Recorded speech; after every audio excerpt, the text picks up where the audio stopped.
Assalamualaikum warahmatullahi wabarakatuh. Perkenalkan, saya Resvianti Amansari dari kelas 1B Program Studi D3 Keperawatan, Fakultas Kedokteran dan Ilmu Kesehatan, Universitas Muhammadiyah Makassar.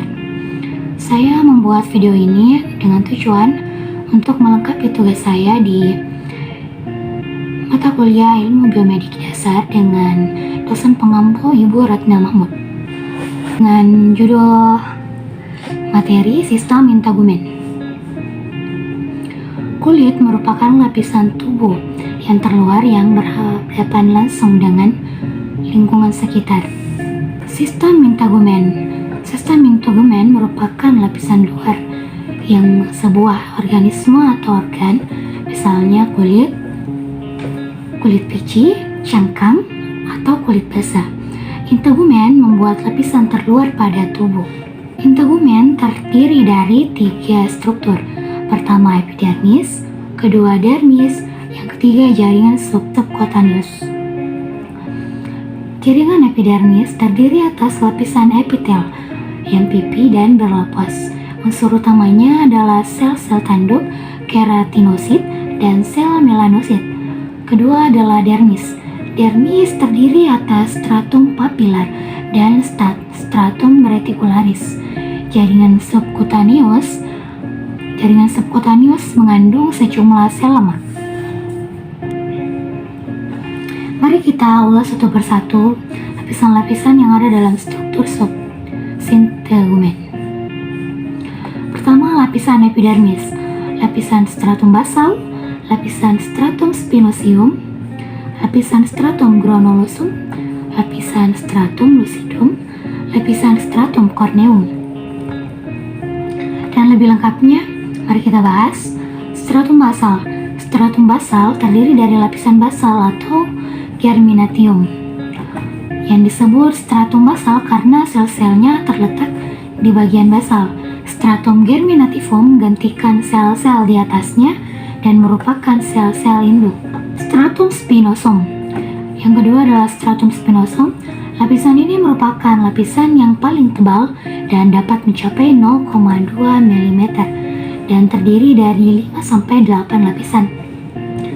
Ketiga adalah stratum granulosum. Stratum ini terdiri dari sel-sel pipi seperti kumparan. Sel-sel tersebut hanya terdapat 2-3 lapis yang sejajar dengan permukaan kulit. Selanjutnya adalah stratum lucidum. Langsung di bawah lapisan corneum dan terdapat sel-sel gepeng tanpa inti dengan protoplasma. Selanjutnya stratum corneum. Stratum corneum memiliki sel yang sudah mati dan tidak mempunyai inti sel, mengandung zat kartain. Dan struktur yang kedua adalah dermis, lapisan yang berada di bawah epidermis. Lapisan atas pars papilaris, lapisan bawah pars reticularis. Kedua lapisan tersebut terdiri dari serabut kolagen, serabut elastis, dan serabut reticularis. Stratum reticularis merupakan bagian bawah dermis yang mengandung folikel rambut, kelenjar sebakel atau lemak, dan mengandung kelenjar keringat corpus Pacini atau reseptor tekanan. Jaringan subkutan, lapisan terbawah sistem integumen. Fungsi utama adalah menyimpan lemak, memiliki jaringan ikat yang mengikat dermis ke otot dan tulang. Jaringan subkutan juga mendukung pembuluh darah, saraf, dan kelenjar dalam dermis. Kelenjar minyak atau disebut sebasea gland. Kelenjar keringat dan minyak berfungsi melembabkan kulit dan mencegah kulit kering dan mengeluarkan pelumas dan lemak. Kelenjar keringat apocrine yang menghasilkan keringat yang mengandung lemak, terutama terletak di ketiak dan sekitar alat kelamin.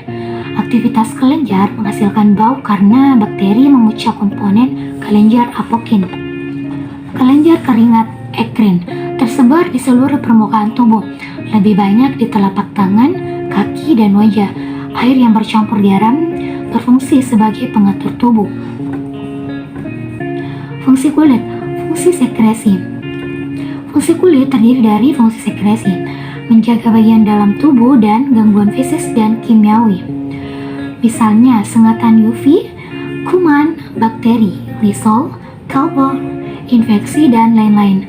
Karena bantalan lemak tebal lapisan kulit dan serabut jaringan. Fungsi kulit yang selanjutnya adalah fungsi absorpsi. Kulit sehat tidak mudah menyerap air. Kulit sehat tidak mudah menyerap larutan dan benda padat. Permeabilitas kulit terhadap O2, CO2, dan uap air. Kulit mengambil bagian pada fungsi respirasi. Fungsi selanjutnya dari kulit adalah fungsi ekskresi. Kelenjar kulit berfungsi mengeluarkan zat yang tidak berguna atau sisa metabolisme, misalnya NaCl, urea, asam, urat, dan amonia. Fungsi kulit selanjutnya adalah fungsi persepsi yang memiliki respon panas, respon dingin, dan respon tekanan. Fungsi kulit selanjutnya adalah fungsi pengaturan suhu tubuh yang mengeluarkan keringat dan mengerutkan otot atau kontraksi pembuluh darah di kulit. Selanjutnya adalah fungsi pembentukan pigmen yang ada dalam kulit. Sel pembentukan pigmen terletak di lapisan basal. Jumlah melanosit menentukan warna kulit. Warna kulit tidak sepenuhnya karena pigmen kulit, namun juga tebal tipisnya kulit, reduksi HB, dan karoten. Fungsi kulit yang selanjutnya adalah keratinasi. Fungsinya berlangsung selama 14-12 hari. 21 hari sebagai perlindungan terhadap infeksi. Dan fungsi kulit yang selanjutnya adalah fungsi pembentukan vitamin D. Tubuh yang terkena sinar matahari langsung dan tubuh memproduksi vitamin D dengan membakar kolesterol di sel kulit. Sekian dari saya materi yang saya paparkan. Semoga dapat dipahami dan terima kasih. Saya ucapkan Assalamualaikum warahmatullahi wabarakatuh.